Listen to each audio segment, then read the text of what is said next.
Khammam model రైతు బజార్లో దళారులకు అవకాశం లేకుండా చూడాలని అధికారులను ఆదేశించారు మంత్రి తుమ్మల నాగేశ్వరరావు. జిల్లాలో మొక్కజొన్న పంట కొనుగోలు కేంద్రాలను ఏర్పాటు చేయాలని మార్కెటింగ్ శాఖ డైరెక్టర్కు ఆదేశాలు జారీ చేశారు. మొక్కజొన్న కొనుగోలులో రైతులకు ఎలాంటి ఇబ్బందులు తలెత్తకుండా చూసుకోవాలని చెప్పారు. స్థానిక ఆర్డీఓ కార్యాలయం పక్కన నూతనంగా నిర్మించిన మోడల్ రైతు బజార్ను ప్రారంభించారు మంత్రి తుమ్మల. నాటి ప్రభుత్వంలో రైతు బజార్లను కూల్చే పని చేస్తే నేటి ప్రజాపాలన ప్రభుత్వంలో కొత్తగా నిర్మించే పని చేస్తున్నామన్నారు మంత్రి తుమ్మల.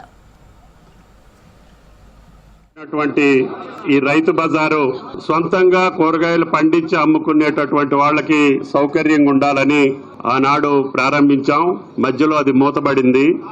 మళ్ళీ ఏదైతే గిరిజన రైతులు ముఖ్యంగా చేతితోటి కష్టపడి పండించి మేము అమ్ముకునే స్థలం మాకు కావాలి అన్నప్పుడు జిల్లా కలెక్టర్ గారు మళ్ళీ ఎంతో మంచి హృదయంతో పేద రైతులు తాజా కూరగాయలు అమ్ముకుని వాళ్ళ యొక్క సౌకర్యంతో పాటు ఖమ్మం పట్టణ ప్రజలకు కూడా సౌకర్యంగా ఉంటుందని చెప్తే ఆయన గారు మళ్ళీ మూతబడ్డ దాన్ని మళ్ళీ ప్రారంభించారు. మార్కెటింగ్ శాఖ అధికారులకు నేను చెప్పేది, కేవలం పంట పండించి తీసుకొచ్చి అమ్ముకునే వాళ్ళకే స్థానం ఇవ్వాలి. మధ్యలో నాబోటోడు బేరం చేసి మళ్ళీ మధ్య దళారులు ఉంటే అది ఒప్పుకోను. దయచేసి ఖమ్మానికి చుట్టుపక్కల ఉన్నటువంటి వాళ్ళందరికీ కష్టపడి చేలో పండించి అతనే తీసుకొచ్చి అతనే అమ్ముకోవాలి. అప్పుడు ₹1 అతనికి మిగులుద్ది.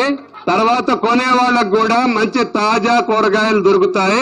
కాబట్టి ఇటు పట్టణ ప్రజలకి సౌకర్యంగా ఉంటది, పండించిన రైతుకు కూడా ₹1 వస్తుంది. కాబట్టి దయచేసి ఈ రైతు బజార్ని ఖచ్చితంగా ఆ రకంగా ఉపయోగించుకోవాలని చెప్పి రైతులకి మీరు కూడా చూడాలి.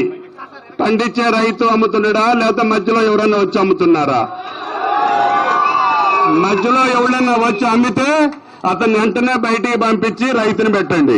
కాబట్టి మార్కెటింగ్ శాఖ అది జాగ్రత్తలు తీసుకోవాలి. కలెక్టర్ గారు అదే విధంగా అందరూ చెప్తున్నారు, మొక్కజొన్నలు కూడా బాగా పండినాయి, మీరు ఈ రోజు నుంచే కొనుగోలు చేయాలని చెప్తున్నారు. నేను డైరెక్టర్ మార్కెటింగ్ కూడా ఈ రోజు ఆదేశాలు ఇస్తున్నా. ఈ రోజు గానీ రేపు ఉదయం నుంచి మొక్కజొన్నల కొనుగోలు కూడా ప్రారంభించమని చెప్పి జిల్లా కలెక్టర్ గారికి డైరెక్టర్ గారికి విజ్ఞప్తి చేస్తున్నాం.